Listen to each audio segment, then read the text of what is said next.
The series begins in a tranquil village, eerily quiet except for a military patrol. A couple hastily packs their belongings, glancing nervously outside before loading everything into their car. Their panic peaks when they spot their daughter Hannah, whose expression fills them with dread. To unravel the mystery behind the character's terror, the series flashes back 5 years earlier. On a woodland road, a young couple, Sam and Zoe, speed toward their new home in a red Volkswagen. Sam excitedly shares historical tidbits about the route, tracing back to Celtic tribes. Zoe playfully appreciates Sam's knowledge but hints at being more drawn to his charming dance moves. Their banter is interrupted by a call from realtor Marianne, signaling they can now get the keys to their new house. Sam happily drums on the steering wheel as they enter the village of Midwich, where a welcoming sign displays the town's emblem, a horse with the Latin phrase ad lucem, meaning towards the light. Meanwhile, Sarah McLean, troubled by her daughter's mental state, takes her to see a child psychologist. Charlotte, the child, insists on naming her soft toys and arranging them meticulously. Dr. Suzanne Zelby discovers from Charlotte that if any toy goes missing, she fears something terrible will happen,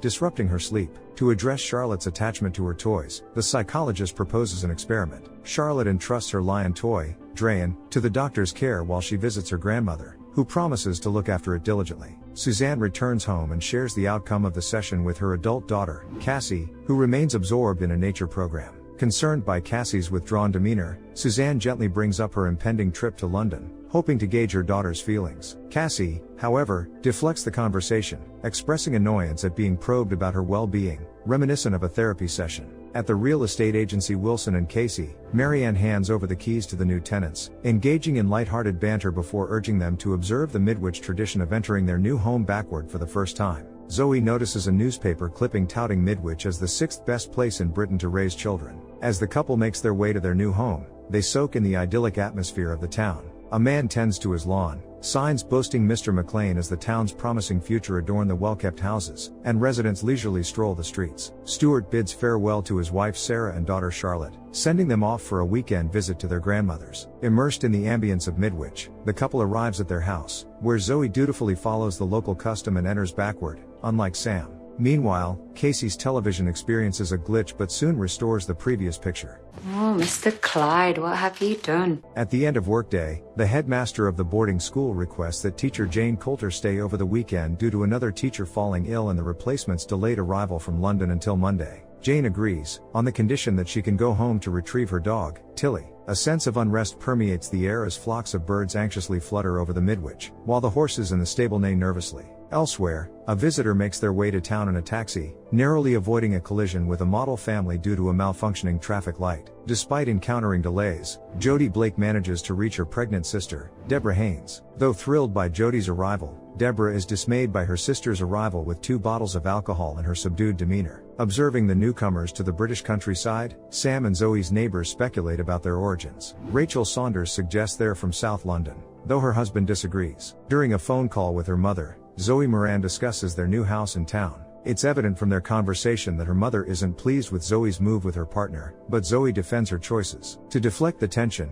she mentions unpacking and notices a drawing on the wall depicting a father, 2 children, and a pregnant mother by the window. Zoe sighs and joins her husband downstairs, where they engage in casual conversation, seemingly brushing off the earlier unpleasant exchange. Zoe asks Sam to turn on the lights, only to notice voltage fluctuations echoing throughout the town. Meanwhile, Jane's dog, Tilly, begins barking at the intermittently functioning radio, and Cassie's plasma TV displays golden waves instead of a clear picture, followed by a town-wide power outage. At the Midwich police station, Sergeant Paul Haynes endeavors to uncover the cause of the electrical disruptions. His colleague reports that the outages are localized despite all substations being in perfect order. We're getting intermittent power from Kilmorey Avenue, right across Bain and Grove, to the school, the riding stables, Hatchfield in the east, Baker Lane in the south. At that moment, Deborah calls her husband to share that her sister has consumed a significant amount of wine due to Steve leaving her, presumably for good this time. Paul, unsurprised by the news, offers his assistance, but Deborah insists that apart from the electricity issues, they're managing fine. As their conversation concludes, Deborah confesses her love to Paul, but he doesn't respond, turning his attention to his colleague. Preparing for her trip, Suzanne finishes her cigarette before leaving and gives her daughter some final instructions. However, as she steps out of the house, she hesitates in the doorway, sensing something amiss. Pushing aside her negative thoughts, she closes the door and heads toward the station. There, she encounters Mr. McLean's mistress slipping into his car discreetly. Upon reaching his ancestral home, Stuart informs her that his wife and daughter will be away for the weekend. After bidding farewell to the girl, he directs her to the bedroom. In the stable, Nora Randall chats on the phone with a friend who persuades her to attend a party while wearing headphones. After some deliberation, Nora agrees, all the while soothing the agitated horses. At 8 in the evening, the teacher makes her rounds at the school and notices a flickering light in one of the rooms. She finds George, a student, wrapped in a sheet, attempting to read with a malfunctioning flashlight. Upon hearing the teacher's voice, the boy quickly lies down, earning a smile from Jane Coulter. Despite the absence of light, Sam and Zoe remain in high spirits, enjoying dinner and wine as they reminisce about past adventures. Zoe expresses her happiness about starting anew, while their neighbor Rachel observes with genuine interest the happenings in the neighboring house. Meanwhile, young Nora enters the house cautiously, where a subdued party is underway. She puts on her favorite track through her headphones and takes a seat by the window. As Deborah prepares pasta,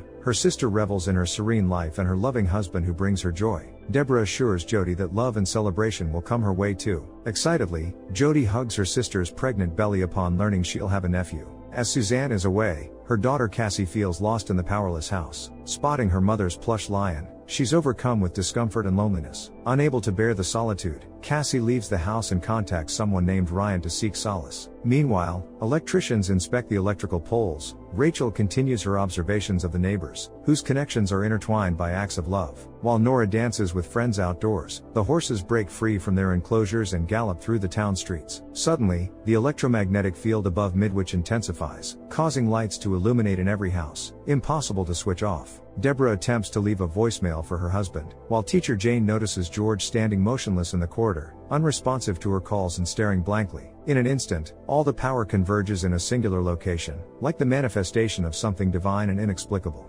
Within moments, all residents fall unconscious, overtaken by the paranormal phenomenon. The teacher and her student lose consciousness together, partygoers collapse on the lawn, Sam tumbles down the stairs, and the investigator's household occupants slump unconscious, while the psychologist's daughter lies inert next to a white horse in the middle of the road. The man on the lawnmower and the electrician attempting to address the electricity issue also succumb to sleep. Elsewhere in London, Suzanne Zelby realizes her date has turned into a pseudotherapy session, with her companion attempting to resolve his family issues from 2 years prior. After his monologue, he proposes a stroll through the city and a stop for whiskey. Suzanne, focused on her important reason for returning home, declines the offer. In response, he dismisses her concerns about her 23-year-old daughter's needs, offering unsolicited advice that ends their date. On her way to the station, Suzanne learns of train cancellations due to power outages in Midwich, prompting her to call a taxi. Beside Charlotte's crib, arranged neatly in a row, are all her stuffed companions except for Dre and the lion. Awakening to the sound of the TV, Charlotte approaches her mother, who informs her of the mysterious events unfolding in their town, though no one knows the cause. Throughout her journey, Suzanne repeatedly listens to her daughter's voicemail, growing increasingly anxious as she encounters a police blockade at the town's entrance. Despite her daughter's presence in the town with health issues, authorities advise people to seek refuge in the nearest hotel for safety. Undeterred, Mrs. Zelby makes her way to Midwich instead of the neighboring province, spotting illuminated windows from a hilltop vantage point. Shortly after, she stumbles upon a disheveled reconnaissance camp, where men in suits and respirators struggle to rescue an unconscious man. Upon entering the affected area, one of the rescuers immediately loses consciousness. A leader of the operation notices Suzanne, and as she flees in fear, she too collapses unconscious. The entire police department is on edge, grappling with the unprecedented situation.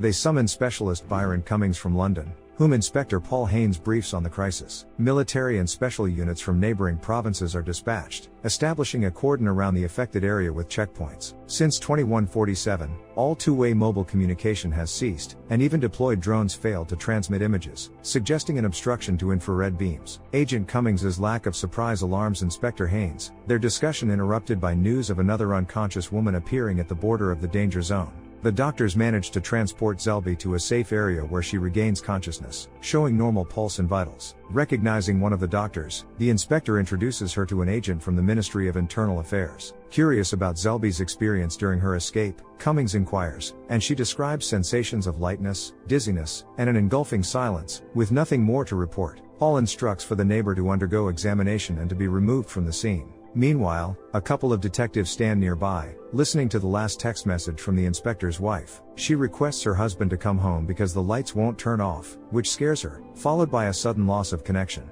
It's now 5:20 in the morning, and despite the absence of new information, neither the military nor the police have received updates. John Lancaster, commander of SO-15, assumes control of the investigation. He declines Haynes' proposal for evacuating people and instead tasks the inspectors team with visiting nearby houses to reassure citizens. SO-15 dispatches a helicopter to the hazardous zone, despite Paul's prior negative experience with directing a drone there. As the helicopter ascends, it loses signal, prompting the pilot to lower altitude. At 850 meters, visibility improves, but it's too late as the entire team loses consciousness, resulting in a crash. A significant column of smoke prompts the military to initiate an emergency evacuation. Learning of Paul's wife's pregnancy, Byron vows to ensure her safety. Despite the looming danger, Suzanne adamantly refuses to leave the city perimeter, even resisting the military physically. Inspector Haynes attempts to defuse the situation when suddenly, a phone rings. It's Dr. Zelby's, and soon other cell phones join in.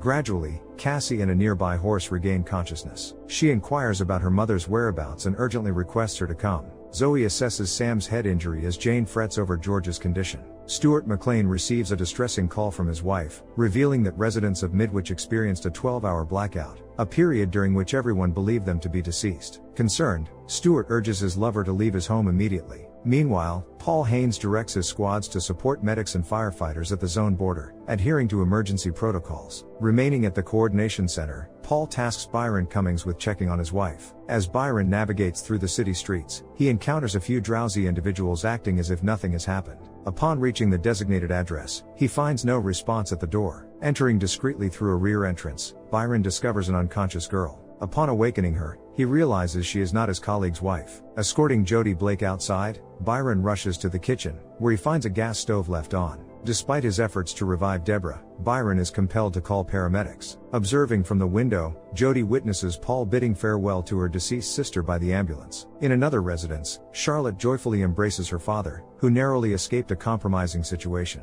Meanwhile, as the military interrogates boarding school members, Jane Coulter takes a stroll with Tolly and suddenly realizes that someone is living inside her. Reflecting in the mirror, Zoe tenderly gazes at her belly, realizing with affection that she is pregnant, with Sam by her side. Similarly, Jody and Dr. Zelby's daughter also share the same profound sensation. Cassie, I'm sorry. It's okay. It's okay. Suzanne embraces Cassie, who stands transfixed by the gravity of their situation, sensing that their lives are irrevocably changed. Following the events of the night of May 6th, all residents affected by the paranormal occurrences are clandestinely gathered at the hospital. Among them, particularly Zoe Morgan expresses strong indignation that their personal predicament is being treated as an abnormal phenomenon. Any dissent or desire to depart the assembly prompts the appearance of armed soldiers at the entrance of the secret chamber. To somewhat pacify the growing unrest, Dr. Suzanne Zelby asserts her authoritative opinion, given her role as either former or current patient's caregiver. Meanwhile, the Minister of Internal Affairs and Agent Cummings observe from the sidelines. After extensive deliberations, the group resolves to sign a non-disclosure agreement. While doctors conduct examinations on the patients, scientists endeavor to isolate the genetic makeup of the fetus from that of the parents. Noting society's growing trust in Dr. Zelby, executive authorities strongly urge her to oversee and monitor the psychological well-being of both expectant mothers and those considering terminating their pregnancies. Reluctantly, Jody Blake relocates to Paul's house, informing him of her intention to ultimately give birth in honor of her deceased sister and niece. Later that evening, Cassie eagerly confides in her mother about the profound emotions she experienced that night, feeling as though she was visited, infused, and filled with happiness. Suzanne advises her daughter to carefully weigh the forthcoming responsibilities and make a thoughtful decision. Upon returning home, Sam learns from Zoe that the fetus's DNA does not indicate traces of the father, only the mother's. Despite their slim chances of conceiving, Zoe is inclined to relinquish the child not conceived out of mutual love. Stirred by the news, Sam persuades her otherwise, recognizing this as their potential last opportunity for a complete family. Each woman has her own reasons for contemplating abortion. Jane Coulter's religious beliefs prohibit her from doing so, while unknown forces deter Nora, Cassandra, and Rachel. As the women enter the ultrasound room, they initially verbally express their intent to terminate the pregnancy. However, while permitted to listen to the fetus's heartbeat and given consent forms for medical procedures, the flickering lights seem to hypnotize them, preventing them from signing. Like automatons, they drop their pens and exit the room, returning home. Months later, Byron Cummings continues to discreetly observe the women, noting that each has assimilated their unique circumstances, except for Zoe Moran, who struggles to accept her role as a subject of experimentation. Overwhelmed, she decides to flee, heading to the train station in an attempt to escape. However, as the train arrives, she finds herself immobilized, unable to take a single step. Once the train departs, Zoe regains control of her body and rushes to Dr. Zelby to recount the unsettling experience. Meanwhile, after visiting Cassie, Nora returns home, only for all pregnant women to suddenly converge in the maternity ward. Simultaneously, their water breaks, initiating labor 6 weeks earlier than anticipated. Amidst the labor pains and the enigmatic process of childbirth, a multitude of babies are born, appearing older than newborns. As exhausted mothers finally find respite in sleep, Inspector Paul Haynes marvels at the newborn nephew of his late wife. However, upon leaving the room, he witnesses a startling sight. All the babies simultaneously open their eyes, emitting a golden glow that belies their tender age, revealing an unnervingly mature and conscious gaze. Have you ever encountered paranormal phenomena? Share your strange mystical stories in the comments below. Hit the like button and subscribe to the channel. See you in the next videos.